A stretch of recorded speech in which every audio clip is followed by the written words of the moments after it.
Eh bien, bonjour à toutes et à tous, mes très chers amis. On se retrouve aujourd'hui pour le débrief de l'étape numéro 6 du Tour de France 2023 entre Tarbes et Cauterets en Camp Basque, remporté par l'homme que vous voyez à l'image à ma droite, Tadej Pogacar, qui nous a fait un numéro exceptionnel. C'était incroyable. Vraiment, il y en a des choses à dire, c'était beau. J'ai suivi l'étape en quasi-intégralité et franchement, alors là, on n'a pas été déçus. On n'a pas été déçus. Comme prévu, les favoris se sont expliqués pour la première arrivée au sommet à Cauterets en Camp Basque. Et donc, le vainqueur, c'est Tadej Pogacar qui remporte l'étape du jour devant Jonas Vingegaard et Tobias Johannessen. Qu'est-ce que c'était incroyable, comment c'était impressionnant. Mais alors là, on va revenir en long et en large sur cette étape. Donc là, il y a vraiment beaucoup de choses à dire et on va voir ça. Donc tout d'abord, on va commencer par le commencement, le début de l'étape, bien sûr.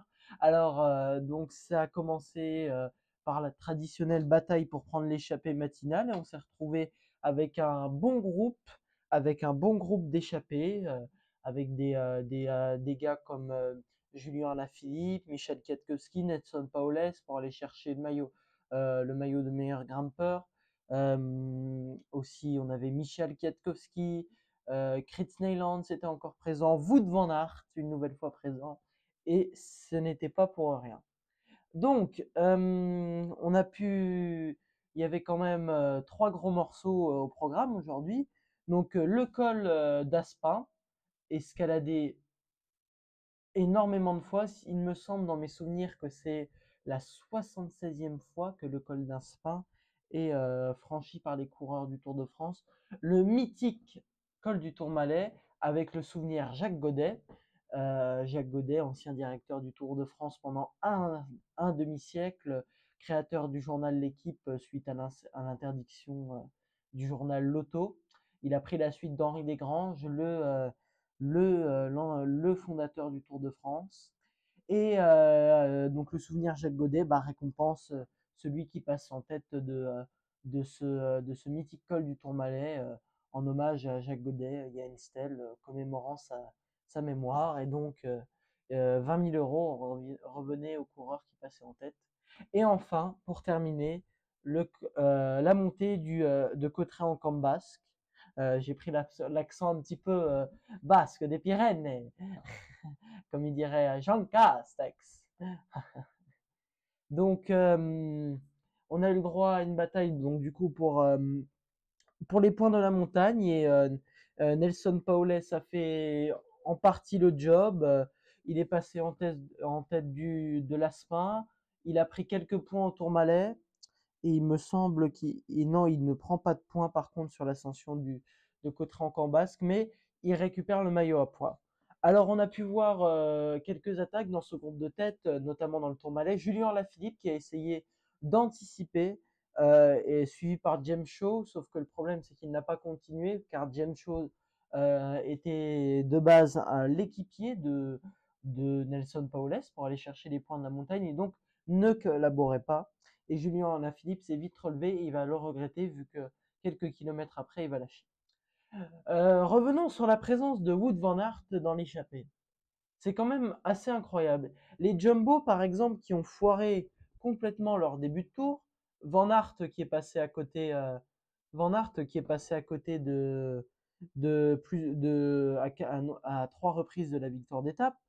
On n'a pas eu de sprint réellement. Et donc, les Jumbo-Visma, aujourd'hui, ont voulu faire comme lors du col du Granon et anticiper.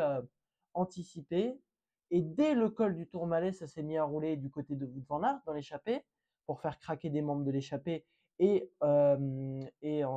maintenir un écart assez suffisant avec le peloton. Et le peloton s'est mis à rouler avec les Jumbo-Visma pour anticiper et attaquer dès le Tourmalet. Et ce qui s'est passé, c'est que avec un dernier relais avec un relais de Dylan Van Baarle, il me semble.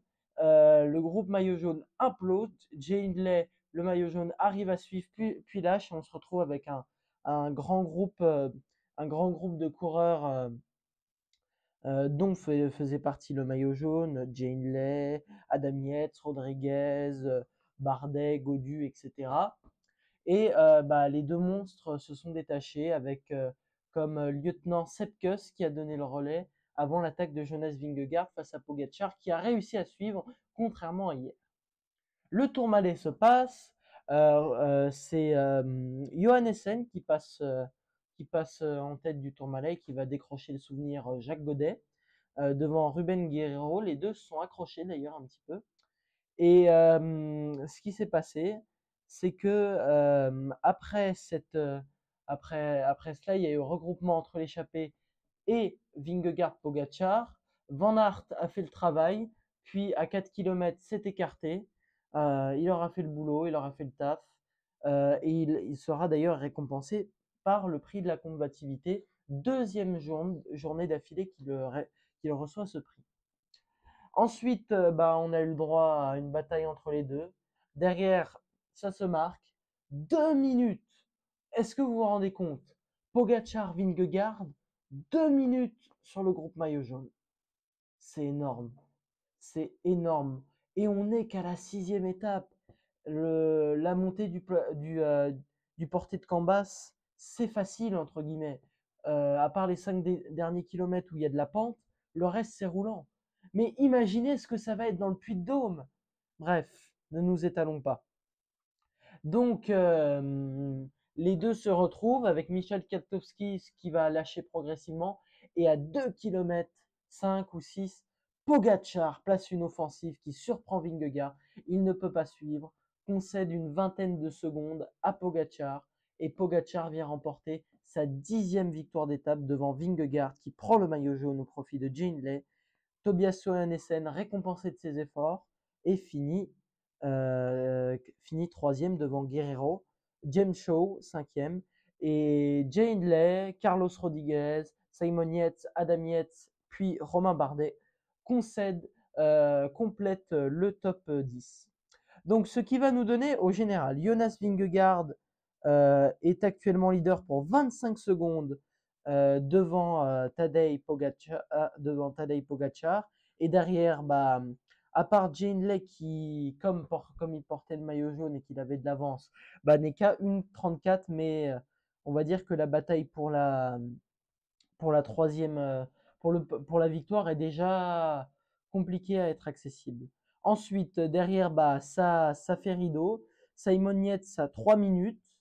Rodriguez 3,30. Adam Yates 3,40.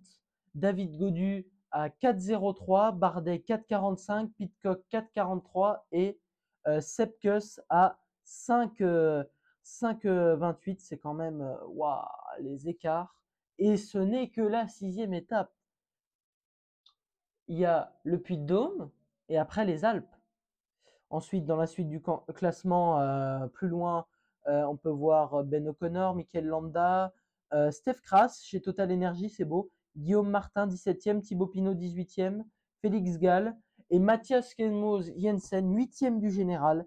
Et le grand perdant aujourd'hui, il fait une dégringolade, il a complètement craqué. Giulio Ciccone également, le 3e du général, a craqué. Egan Bernal n'est pas dans le coup. Bref. Donc, on se retrouve avec un Vingegaard dans le doute, mais qui récupère le jaune. Lui qui paraissait si impérial hier, et l'orgueil de Pogačar qui vient chercher la victoire d'étape. Voilà, demain, c'est un profil plutôt calme qui arrive entre Mont-de-Marsan et attendez, j'ai un petit trou de mémoire. Entre Mont-de-Marsan et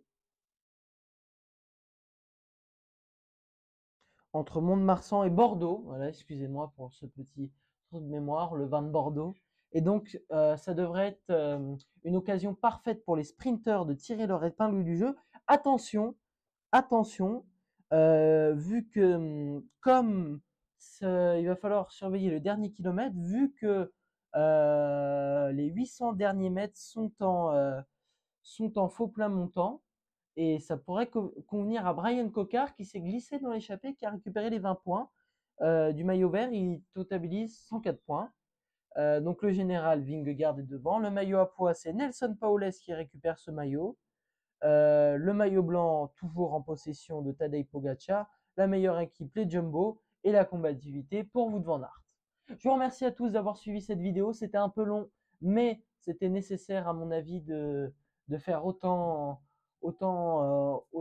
débriefer. C'est quand même c'était impressionnant. Et comme prévu, bah, les deux monstres se détachent, quoi. Je vous remercie à tous d'avoir suivi la vidéo. N'hésitez pas à vous abonner, liker, commenter, partager. N'hésitez pas, ça fait extrêmement plaisir. Et on se dit à demain pour le débrief de la 7e étape. Prenez soin de vous. Ciao.